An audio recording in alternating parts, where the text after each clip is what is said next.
Hello folks, Plastic Eric here, Plastic Soundwave Cult, here for a not so cold edition of Collection Connection, the game that's just an excuse to talk about music. It's a game I play with my brother Bryce over in good show Ponsonby.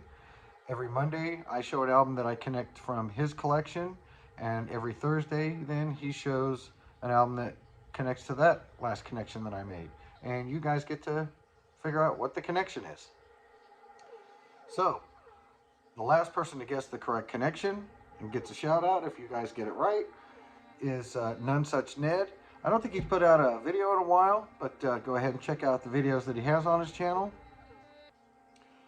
He got the correct answer between The Rock on Tours and Boy Genius, the record. It kind of escapes me right now what the connection was, but I'll remember it here in a second.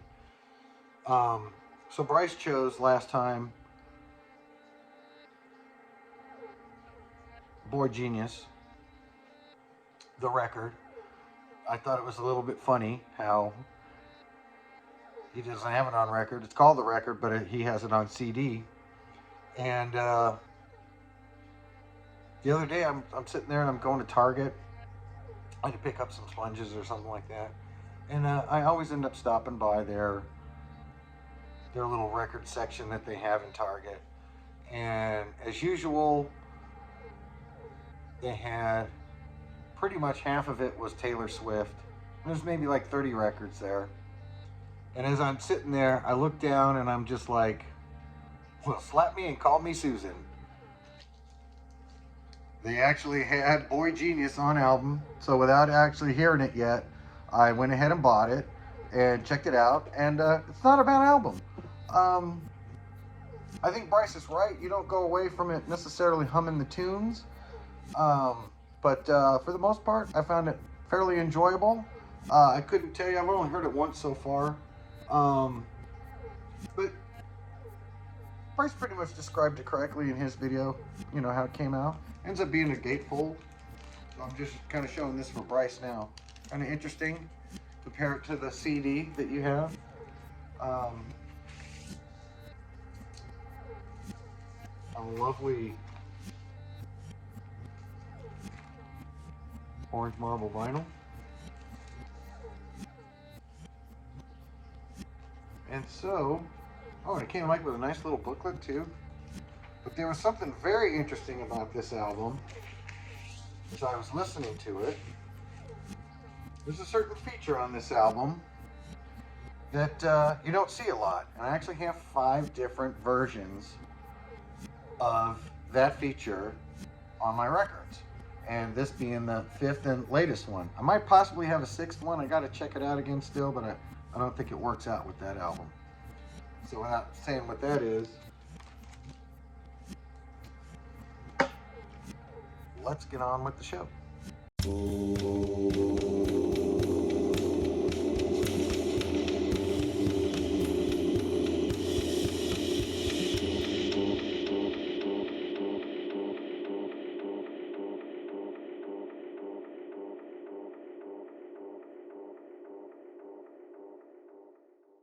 So the album that I could have connected with was, I could have connected with a couple of these albums based on this particular connection. And so to give you a bit of a clue, I went with this one, possibly, but then I thought, no, I won't go with this one. But if you have this album, you might be already clued in, but you might be saying, Eric, I'm not a King Gizzard the Lizard fan. That's fine. Maybe you like Jack White, Lazaretto. It happens twice on this album, actually. And you might be saying to yourself, Eric, I just don't listen to new music. I get that. Not everybody's into newer music. But you might have an example of this on this album. It should give you a clue. Even if you're younger, you should know the weird little quirky thing about this album. Not just the fact that Tim Tam loves it so much, but none of those I was gonna do, because two of them I've already done. I've already done Jack White. I've already done the Beatles' Sgt. Pepper's. But an album that I really like that also has this thing on it is this album right here. This is what I'm connecting to. Steve Harley and Cockney Rebel. Fantastic album. If you're a fan of T-Rex, David Bowie, kind of glammy but more poppy than glammy, this is the album for you. Surprisingly good. I took a chance on it. This was the album that I got from a couple that I had met on vacation, and I was telling them how I was going to go record shopping in the places that we stopped. And the young lady here, her mom had passed away, and she wanted to find a good home for her records and felt that I was good enough for that. And so I got this record from her. These guys definitely have a sense of humor, and it comes through on this album. If you get a chance, oh shit.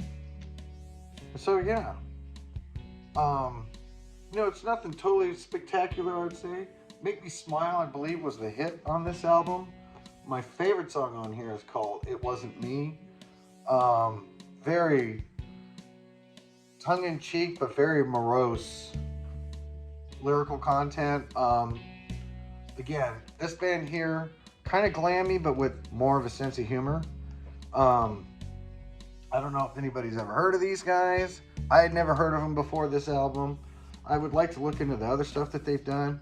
I don't know if it'll be exactly the same as this one. I believe this one's their 4th or 5th album that they put out. So he put out quite a bit of stuff. And he has some other hits that he put out. So Make Me Smile, Come Up and See Me is not the most famous song that they did. But I know that Erasure did a cover of that song, which is pretty good too when I've heard that. I kind of like this one a little bit more. Maybe it's because of the original one and I heard it first. But all the stuff on here is just, kind of a little Roxy Music too, in a sense. Kind of not their sophisticated period, but see, and I keep turning this sideways so you can see it like that, but it's really at an angle. So hopefully with all these, with this and the other albums that I showed, and the Boy Genius, you should be able to